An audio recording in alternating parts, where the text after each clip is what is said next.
പലരും തിരക്കിട്ട് ഓടുകയാണ്. നമുക്കെങ്ങോട്ടും പോകാനൊന്നുമില്ല. സ്നേഹത്തിലെ കപടതകളെല്ലാം മനസ്സിലായി തുടങ്ങുന്നൊരു കാലം. ഇനി 90ലേക്ക് എത്തി എന്നുണ്ടെങ്കിൽ അത്രയും കാലം വിയർപ്പ്, കണ്ണുനീര്, ചിരി, ഓർമ്മകൾ എന്നിവ ഉപയോഗിച്ച് നമ്മൾ എഴുതിയ അവസാനത്തെ അധ്യായത്തിൻ്റെ അരികിലെത്തി നിൽക്കുമ്പോൾ ഇത്രയൊക്കെയാണ് ജീവിതം എന്ന് അവസാനമായിട്ട് നമ്മൾ തിരിച്ചറിയും. ഒന്നുകൂടി ഈ ഭൂമിയിൽ ജനിക്കാനായെങ്കിൽ എന്ന് അതിയായിട്ട് നമ്മൾ ആഗ്രഹിക്കാൻ തുടങ്ങും.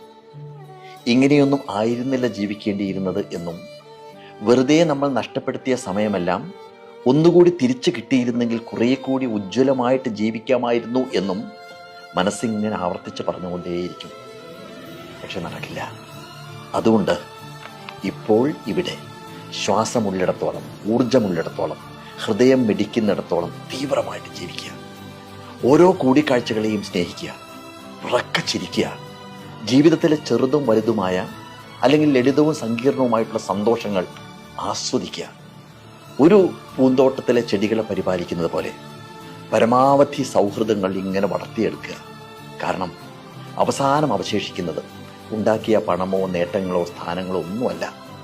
ബാക്കി നിൽക്കുന്നത് ജീവിച്ചിരുന്നപ്പോൾ ഉണ്ടായിരുന്ന ബന്ധങ്ങളും അവരോടൊപ്പം നമ്മൾ പങ്കുവച്ച നിമിഷങ്ങളും അവർക്കായി നാം പരത്തിയ പ്രകാശവും മാത്രമായിരിക്കുമെന്നുള്ള കാര്യം ഓർക്കുക.